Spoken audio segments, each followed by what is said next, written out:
Om Swastiastu, selamat siang. Sebelum memulai ke tahap penjelasan dan konfigurasi, izinkan kami untuk memperkenalkan diri kami yang terlibat dalam pembuatan tugas ini. Yang pertama adalah Nikadek Dwita Putri Swastini dengan NIM akhiran 1074, dan yang kedua adalah Julia Kristal Amorosa Soleman dengan NIM akhiran 1135. Firewall adalah sebuah sistem keamanan yang dirancang untuk melindungi jaringan komputer dari ancaman dan akses yang tidak diinginkan. Jadi, dengan adanya firewall, kita dapat mengontrol lalu lintas data yang masuk dan keluar dari jaringan atau komputer berdasarkan seperangkat aturan atau kebijakan keamanan. Sekarang, kita sudah ada di halaman help.ubuntu.com. Jadi di sini, kita akan membahas sedikit tentang UFW. Jadi, disebutkan bahwa alat konfigurasi default dari firewall untuk Ubuntu itu adalah UFW, yang dimana UFW adalah singkatan dari Uncomplicated Firewall. Kemudian, disebutkan juga bahwa UFW itu menyediakan cara yang user-friendly atau ramah pengguna untuk membuat firewall berbasis host IP4 dan IPv6. Kemudian, secara default, UFW itu dinonaktifkan. Jadi, mungkin itu sekian untuk materinya. Selanjutnya, kita akan masuk ke virtual machine atau server Linux yang sudah kita buat sebelumnya. Yang pertama, masuk ke VirtualBox. Kemudian, buka virtual machine yang kita miliki. Jika belum memiliki server Linux di VirtualBox, kita bisa melakukan instalasi terlebih dahulu. Namun, kebetulan kita sudah pernah melakukan instalasi server Linux. Jadi sekarang, kita bisa langsung menjalankan virtual machine atau servernya. Untuk menjalankannya, seperti biasa, kita hanya perlu memencet tombol Start.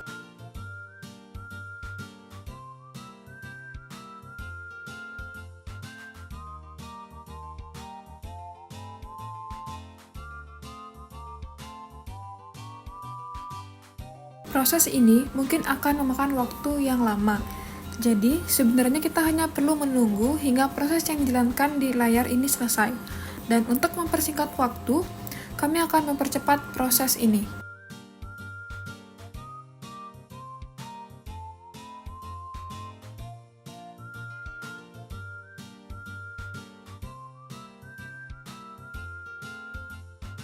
Dapat kita lihat, kursor atau bagian garis kita di CLI sudah kelap-kelip untuk beberapa waktu yang cukup lama dan tanpa ada proses lanjutan. Sehingga sekarang kita bisa pencet Enter untuk masuk ke proses login. Selanjutnya, kita akan inputkan username dan password yang sudah kita buat pada awal proses instalasi, di mana kami menggunakan username mjs 074135 dan dengan password mjs. Pertama, kita akan melihat status dari UFW atau firewall-nya. Nah, untuk melakukan cek status, kita bisa gunakan perintah sudo UFW status. Kemudian kita enter. Di sini kita akan diminta untuk menginput password lagi, di mana password yang kita gunakan yaitu mjs. Dapat dilihat statusnya itu masih inaktif atau tidak aktif. Kenapa? Karena seperti yang sudah saya sebutkan tadi, default dari UFW itu adalah inaktif karena kita belum pernah otak-atik sama sekali, belum pernah kita enable UFW-nya. Oleh karenanya, UFW-nya itu akan menggunakan settingan default yaitu inactive. Jadi untuk mengaktifkannya, kita bisa menggunakan sudo UFW enable dan kemudian kalau kita enter, nah itu akan tertulis firewall is active and enabled on system startup. Artinya apa? Artinya itu firewall kita sekarang sudah aktif dan apabila server ini dimatikan kemudian dihidupkan ulang, firewall-nya juga akan tetap aktif karena di-enabled oleh sistem startup. Untuk membuktikan apakah firewall-nya ini sudah benar-benar aktif, kita bisa cek lagi statusnya dengan menggunakan perintah sudo UFW status. Nah, ditampilkan bahwa statusnya itu adalah aktif. Jadi, firewall atau UFW-nya sekarang sudah berhasil diaktifkan. Perintah selanjutnya yang akan kita coba lakukan adalah sudo UFW default deny incoming. Jadi, kalau kita enter, nah kita akan dapat pesan bahwa default incoming-nya itu diubah menjadi deny atau ditolak. Lalu, berarti semua yang masuk atau incoming ke server akan ditolak. Jawabannya itu adalah iya. Tapi kita bisa setting incoming mana saja yang akan kita terima, jadi tidak semuanya akan kita tolak. Tapi sebelum itu kita akan masuk ke perintah lainnya, yaitu kita akan coba untuk menggunakan perintah sudo ufw default allow outgoing. Kemudian kita enter. Nah, informasi yang ditampilkan sebenarnya mirip seperti yang sebelumnya itu yang deny. Jadi, default outgoing-nya akan kita ubah ke allow atau diizinkan. Jadi, semua yang akan keluar atau outgoing dari server itu akan kita izinkan. Selanjutnya, seperti yang sudah kita jelaskan tadi, kita akan menyeting agar ada incoming yang kita allow atau kita terima. Misalnya, di sini kita akan allow incoming dari HTTP. Caranya kita bisa pakai sintaks atau perintah sudo ufw allow http. Nah, kalau kita enter, akan ada informasi rule add, di mana rule add itu ada dua, yaitu rule add saja dan rule add dengan versi 6. Jadi, sebenarnya itu untuk membedakan kalau rule add saja tanpa ada V6, itu sebenarnya menandakan untuk IPv4, dan kalau ada V6-nya itu untuk IP versi 6. Nah, sekarang kita juga dapat lihat status terbaru setelah adanya penambahan rule dengan menggunakan perintah sudo ufw status. Di sini kalau kita enter, nah ada dua, yaitu 80/tcp dan 80/tcp versi 6. Kemudian actionnya, karena kita allow, maka actionnya itu akan jadi allow incoming untuk si HTTP. Kita juga bisa lihat status lebih lengkapnya. Caranya itu kita bisa gunakan perintah sudo ufw status verbose. Kemudian kita enter. Nah, dapat dilihat. Jadi kalau kita bandingkan dengan menggunakan sudo ufw status, si perintah sudo ufw status verbose ini akan menyampaikan informasi yang lebih lengkap. Misalnya di sini defaultnya itu deny untuk incoming dan allow untuk outgoing. Tapi akan ada pengecualian untuk yang ada di list itu seperti 80/tcp, dia incomingnya akan di-allow karena sudah kita setting dengan sudo ufw allow http pada perintah sebelumnya. Kemudian sekarang kita akan coba lagi untuk allow https dengan sudo ufw allow https. Kalau di enter, nah rule-nya itu sudah di add. Jadi, kita akan cek lagi dengan sudo ufw status verbose. Sebelumnya itu hanya ada 80 atau /tcp, tapi sekarang kita lihat udah ada tambahan, yaitu 443 atau port 443 yang sudah di-allow karena kita sudah menjalankan perintah sudo ufw allow https. Selanjutnya kita akan cek available application yang ada atau aktif di server kita ini. Caranya gimana? Kita bisa ketikkan perintah sudo ufw app list. Kemudian kalau kita enter, nah akan ada available applications yaitu OpenSSH. Kenapa hanya ada satu? Karena hanya ini available applications yang ada di server Linux yang kami buat. Jadi mungkin saja berbeda dengan server yang lain, tergantung seberapa banyak available applicationsnya. Selanjutnya, kita akan jalankan perintah sudo ufw allow ssh untuk allow atau mengizinkan si SSH-nya. Nah, di sini kita ketik sudo ufw allow ssh. Nah, sama seperti biasanya, rule-nya itu juga akan di-add. Kita cek statusnya, jadi kita ketik sudo ufw status verbose. Sekarang sudah ada list tambahan, yaitu 22/tcp. Untuk selanjutnya, kita akan coba jalankan perintah allow untuk suatu port. Misalnya, port di sini adalah kita gunakan port 22. Jadi, kita ketik sudo ufw allow 22. Kemudian kita enter. Nah, rule-nya berhasil di-add. Kita cek lagi statusnya dengan sudo ufw status verbose. Nah, di sini ada port 22 yang sudah di-allow in atau allow incoming-nya. Kita akan coba lagi untuk melakukan setting allow incoming untuk 21/tcp. Jadi kita ketik sudo ufw allow 21/tcp. Nah, di sini rule-nya juga sudah di-add. Kita cek statusnya dengan sudo ufw status verbose. Nah, di sini sudah berhasil, jadi 21/tcp-nya sudah di-allow untuk in atau incoming-nya. Nah, sekarang, jadi selain dengan port, atau misalkan tadi port 22 itu, kita juga bisa allow incoming dari suatu alamat IP. Perintahnya yang bisa kita gunakan adalah sudo ufw allow, nah from. Jadi di sini setelah from kita wajib memasukkan alamat IP yang kita inginkan untuk di-allow incoming-nya. Misalkan di sini kita gunakan 192.168.11.19. Nah, di sini rule-nya akan di-add. Sedikit berbeda dengan perintah-perintah yang tadi. Kalau kita lihat perintah tadi itu ada dua rule yang di-add, ada rule add saja dan ada rule add dengan versi 6. Tapi kenapa sekarang rule add-nya itu hanya ada satu? Karena alamat IP yang kita inputkan itu kan alamat IP versi 4. Nah, sedangkan seperti yang ditampilkan sebelum-sebelumnya itu ada dua, yaitu rule add saja untuk si IP4 dan rule add versi 6 itu untuk IP versi 6.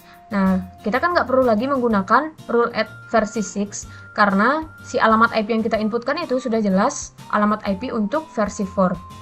Oleh karenanya, di sini hanya ada satu rule add, yaitu untuk yang IP4.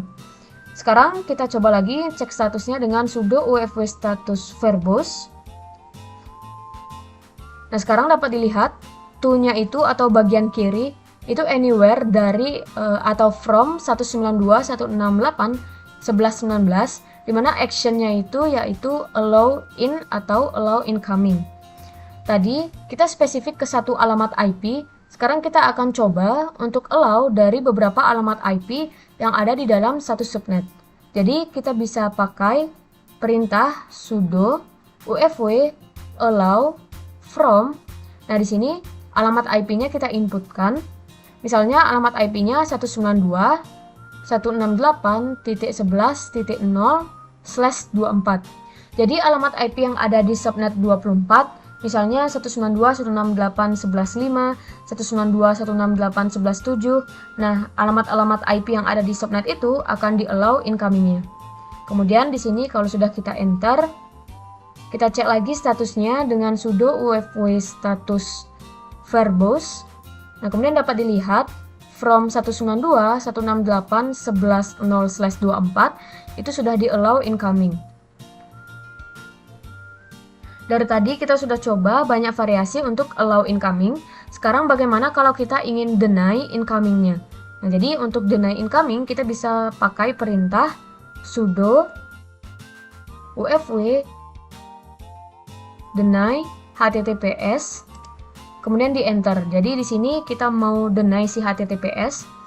Nah, dapat dilihat rule-nya itu di update karena sebelumnya itu incoming-nya kan kita allow untuk si HTTPS, tapi sekarang HTTPS-nya akan kita deny incoming-nya. Oleh karena itu, rule-nya itu di-update, bukan di-add. Sekarang kita buktikan kebenarannya dengan mengecek statusnya menggunakan sudo ufw status verbose. Nah, di sini action-nya itu jadi deny, padahal kalau kita ingat atau kita lihat sebelumnya, untuk port 443 atau HTTPS itu di-allow incoming, tapi karena kita sudah menjalankan perintah ufw deny HTTPS, oleh karenanya actionnya itu akan berubah menjadi deny. Sekarang kita coba lagi deny from alamat IP. Jadi di sini kita ketikkan sudo ufw deny from 192.168.11.19. Nah, ini alamat IP yang sudah kita tambahkan tadi, sama rule-nya juga di-update. Kita cek statusnya jadi sudo ufw status verbose. Nah, di sini alamat IP 192.168.11.19 itu udah di-deny incoming-nya. Berarti perintah kita itu berhasil untuk sudo ufw deny from 192.168.11.19. Jadi sebenarnya kita hanya merubah status atau action dari alamat IP dan HTTPS dengan perintah yang tadi. Jadi bagaimana caranya kalau kita ingin menghapus alamat IP itu atau port tertentu dari list yang sudah ada? Jadi kita bisa gunakan perintah delete, yaitu sudo ufw delete allow. Misalnya di sini portnya itu kita pakai port 22. Kemudian kita enter. Nah, informasi yang ditampilkan yaitu rule-nya di delete, bukan rule-nya di update lagi atau di add, karena kita itu ingin menghapus si port 22. Oleh karenanya dapat kita simpulkan kalau si port 22 itu rule-nya akan dihapus dari list yang sudah ada. Kita cek statusnya dengan sudo ufw status verbose. Nah, dapat dilihat bahwa port 22 itu sudah tidak ada lagi, padahal sebelumnya itu ada di list atau di daftar. Nah, tapi di sini masih ada 22/tcp. Nah, 22/tcp itu tetap ada karena port yang kita hapus secara spesifik adalah port 22, bukan 22/tcp. Jadi untuk menghapus 22/tcp, kita bisa gunakan perintah sebelumnya yaitu sudo ufw delete allow 22/tcp. Kemudian bagaimana sih caranya untuk menonaktifkan UFW atau firewall-nya? Nah, kita bisa pakai sudo ufw disable. Jadi kemudian kalau kita cek status dengan sudo ufw status verbose, nah di sini sudah inactive. Kemudian kita coba hidupkan lagi dengan sudo ufw enable. Nah, di sini berhasil aktif. Nah, sekarang bisa timbul pertanyaan, apakah setting yang kita lakukan sebelumnya akan tetap tersimpan saat kita melakukan disable dan enable lagi? Misalnya setting yang dimaksud itu seperti allow port, IP, deny incoming, dan lain sebagainya. Jadi untuk membuktikannya, kita dapat cek lagi statusnya dengan sudo ufw status verbose. Nah, dapat dilihat kalau settingannya itu masih sama seperti yang telah kita lakukan terakhir kali. Jadi dia itu tidak akan di reset, melainkan hanya seperti dimatikan kemudian dihidupkan lagi. Nah, gimana kalau mau reset? Nah, untuk melakukan reset, kita bisa menggunakan perintah sudo ufw reset. Nah, di sini kita coba cek lagi statusnya dengan sudo ufw status. Nah, statusnya itu inactive. Kenapa inactive bukan aktif? Padahal perintah terakhir yang kita jalankan itu adalah enable, kita tidak ada mematikan UFW-nya.